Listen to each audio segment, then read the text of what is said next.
guys, welcome back to my channel. I'm Sierra. This is Dear Sierra, all things writing and mental health related. I'm actually doing a planner review today, something that I didn't think that I would be doing anytime soon, but I figured now is the perfect time. We're about a little less than 2 weeks away from New Year's, so everyone is looking for a planner, I would assume. So I just wanted to give a pretty brief review of a planner that I found that I am pretty excited about. So stay tuned for this video and we will dig into it together. So I typically wait a little bit longer to get my planners. Just for a few different reasons. I usually end up going to Target or TJ Maxx to find like a really cute one. I had some in the past that I really liked, and they kind of like went on the same like color scheme theme. But I actually saw someone that I follow on YouTube and Instagram, Haley Gamba. She posted on her Instagram story a few days ago this high note planner that she gets from Barnes & Noble. And it looked pretty cute from what she showed, and I was like, well, let me check it out. Let me see what the features are. So I went on Barnes & Noble's website to see what was inside the planner, because of course the cover can look cute, but it's about the inside that really matters, just like with people.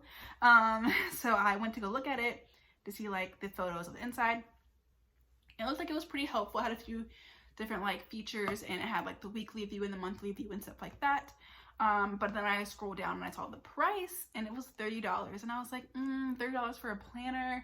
Like, yeah, I'll make use of it, but $30. So I was like, well, let me just check Target. Target always has planners year round. So I actually went to Target and found this Russell Hazel planner that actually looks very similar to that one. It's actually like the one that she showed on her store, I think was like a green, like planty minimalist like color scheme. This one is also green, just ironically, and then it also has like very similar like options inside the actual planner that I'll show you in a minute. So I'm going to show you some B-roll footage of like up close of like the book cover when I first got it and the inside pages.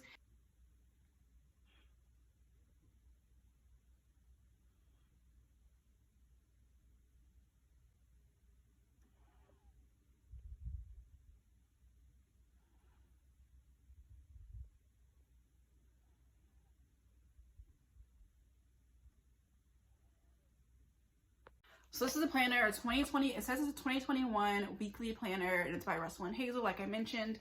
I don't remember, I think I paid like maybe $12 for this. And I like the big size ones. I used to do like the smaller size ones that are like this tall, or the skinnier ones, but I can't really do them. I like when they have hard covers like this, they're not so flopsy. So yeah, this is what I got. I have to read it on the side. First page, like you saw on the B-roll, there are some stickers here. It says it has 206 stickers. I didn't count them, but I mean, I guess. It's just this one page of stickers. And then it jumps in. It actually has October, November, and December months in here, which I think is cool. So I've actually been using the December planner, or the December monthly view or whatever, just to like write down some stuff so I can transition over. And then it actually has quarterly goals. So it has personal, career, financial, the big ideas, and then it has like next steps next to all of them. So these are the quarterly goals with the next steps listed. I know you can't really see it, but I'm just trying to tell you what it says anyway. And then it has quarterly review on the other side, so it just says successes, and then it says growth opportunities, and there's white space at the bottom for notes. And then jumping over to the actual like month of January, the monthly view I enjoy a lot. So it just has the 2-page monthly spread, and then over here it has a elongated to-do list. I like that it has the little bubbles right there, because I actually would use those as like check marks, or I'll like color them in or something when they're done. So I like that. Then at the bottom it has a tracker, which I really am excited about. So this is the tracker at the bottom of the first page of the month. And it gives room for 1, 2, 3, 4, 5, 6 trackers. So you can do this for like, I'm probably gonna use it for like habit tracking. So like waking up before 9 a.m., drinking 2 gallons of water, exercising. And so it has the tracker. You list out what the habit is you're tracking. I know you guys can't see this. I'm sorry why I keep pointing. It has the habit that you will be tracking, And then it has the days listed from 1 to 31 for each day of the month. I was kind of thinking I was going to do it like, okay, on the first day of January, second day of January, third day of January, like that, and like fill it in for that day that corresponds with that number. Or I guess what you could also do is just do like total days out of the month that you did it. So like I did 7 days out of 31 days of waking up early. Or do I want to say January 1st, January 5th, January 12th, January 13th, I woke up early, like that. So it's kind of up to you if you want to fill them in back to back by the actual day of the month, because there is a day that corresponds with each number, or if you just want to do total days out of the month and just go in a straight line. That's up to you. I haven't decided yet what I want to do. I'll probably try out both methods for January and February and see which one I like more. But either way, you're tracking it, and either way you can easily take a glance and see what the numbers are. Then the second page of the month, like I showed you the to-do list column, and then it also has at the bottom a space for 5 reminders and 5 important dates. So that could just be like important date, like rent due on blah, blah, blah, or a reminder, don't forget the 3rd Thursday, you have a meeting at work or something like that. Like, I don't really know how I'm going to differentiate between to do and reminders, because that kind of seems like interchangeable to me personally, but I'll find a way to do it, I guess. And then as far as like important dates, I usually just put those on the calendar anyway. Like I typically write them into the actual calendar. So like important date, January 14th is my best friend's birthday. I'm just going to put on the 14th, best friend's birthday, or I can come down here at the bottom and say important date, January 14th, best friend's birthday. Like, I don't know how to differentiate between that. That's not really my strong suit. In theory, I love organizing, but I feel like sometimes organizing gets so anal that it's just like, you're doing the most. And then for the weekly view, I'll just show you this one because it's right here. You have the week only on one side of the page. In my old planner, it kind of went, I think, Sunday through Wednesday and then Thursday through Saturday on this side, something like that. This one, all of the days of the week are on one side of the page together, like that. Saturday and Sunday are at the bottom. And then the total other half of the page for that week alone, you have goal of the week at the top, another elongated to-do list right here. This big one is just for general notes, so just anything you want to jot down, notes for that week. Then you have priorities here in the lined section, and then you have next week here. I do appreciate this. It kind of like gives you like a window to peek into the following week to get an idea of what you're going to be doing or planning for to get prepared. So I do like that. Again, with the goal of the week up here at the top, it's just like one major blanket goal, and then down here is priorities. I'm gonna admit I'm probably gonna have a hard time differentiating between those because I feel like priorities are also goals. I guess I could say my goal of the week would be to have a positive attitude with everyone you interact with. That's cheesy. And then my priorities could be prioritize sleep, prioritize being hydrated, prioritize turning off your phone at this time, prioritize not watching TV after 10:30 p.m. Like that. I guess those are definitely goals, but they're things I need to prioritize in my life to reach my bigger goal, I guess. Or I guess my goal is to work out 3 times this week. And my priorities can be spend 30 minutes reading, or I don't know, whatever. So those, it kind of feels like the language is a little bit interchangeable there. So that's totally up to you. Some people have been doing journals for years, planners for years. So it's a little bit more fluid for them. But yeah, so they all look like that. That's basically the overview of the whole thing. I showed you the monthly view. I showed you the weekly view. I'm really most excited about the tracker, and I'm excited about the big giant notes section and the next week window section for each week. That's going to be super handy for me personally.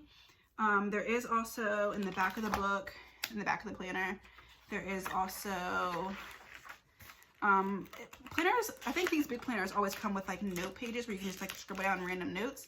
This also has like a little pocket section where you can like put files or loose papers in here. So that's good. That's basically the view of the whole entire planner. I just wanted to get mine early so I can start like really like getting my mind ready for 2021. Like, I'm very good at like writing stuff down and planning, and in theory setting these goals or deadlines or whatever. I can write stuff down in my planner, and then I will put my planner in my book bag that I take to work with me, and then I literally will not touch my planner and not open it for like 2-3 weeks. And the thing is, I'm pretty, like, I don't forget appointments. If I have an appointment, I know I have an appointment. Plus, most things will give you an email reminder. So I don't need my planner to know, like, oh, I have a wax appointment. I have a dentist appointment. I very much am good at remembering things like that. Like, I don't know what it is. My brain doesn't let me forget stuff like that. When I make an appointment, I don't forget about it. So I don't need my planner for that. But, like, things that, like, I probably don't want to do, that I need the extra push to do, I will more than happily write them down, but then I will put my planner away and not open it and look at it. So I kind of want to just get a better habit of, like, waking up in the morning, opening my planner every day, and at least taking a glance and seeing. I need to get better at that personally. I have done digital planners in the past. I have an iPad mini, which I actually love. It's so cute and it's a perfect size for me. And I bought like a generic version of like an Apple Pencil for it. And I downloaded this planner / calendar / note thing that Asia Marie actually has through her blog. I think it's like $3 for the notebook version and the calendar version. And you actually need to have the Good Notes app already on your iPad to use that downloaded version. But as far as Good Notes overall, I use it for like taking notes with like my online classes for grad school. But the calendar thing, it comes sometimes the shortcuts are a little bit laggy, which isn't a huge deal. I don't mind it, but like it feels like such a job keeping up with it. I do like that I can write with it on the screen with the Apple Pencil. So I do like it. I have fun doing it, but it just seems like a lot to keep up with. Some people have apps on their iPhones where they just like have a planner on their phone and they strictly just type into it. I personally don't like that. I like the feeling of like pen to paper, which is why I got the Apple Pencil for my iPad mini, so that I could at least have the sensation that I'm writing stuff down and it's going on the screen and I'm not like wasting paper and stuff like that. And I can make it like as visually appealing as possible and mess with the colors and the sizing and the font and stuff like that. But it becomes too much. I spend so much time trying to perfect it that I end up not really even getting anything out of it. So I had to stop doing that actually. I still use the downloaded version for other things. It has a lot of like cute little like digital stickers in it and stuff like that.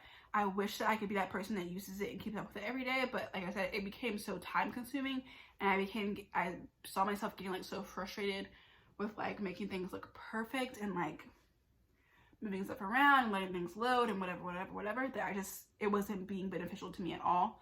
So I had to move away from digital and go back to paper pen, which is fine with me. Like I said, I've always wanted to do like paper pen sensation anyways, whether it was going to be on here or on an iPad. Either way, I was still going to be writing things because that's what helps me remember things. It helps me like connect to things that I'm writing.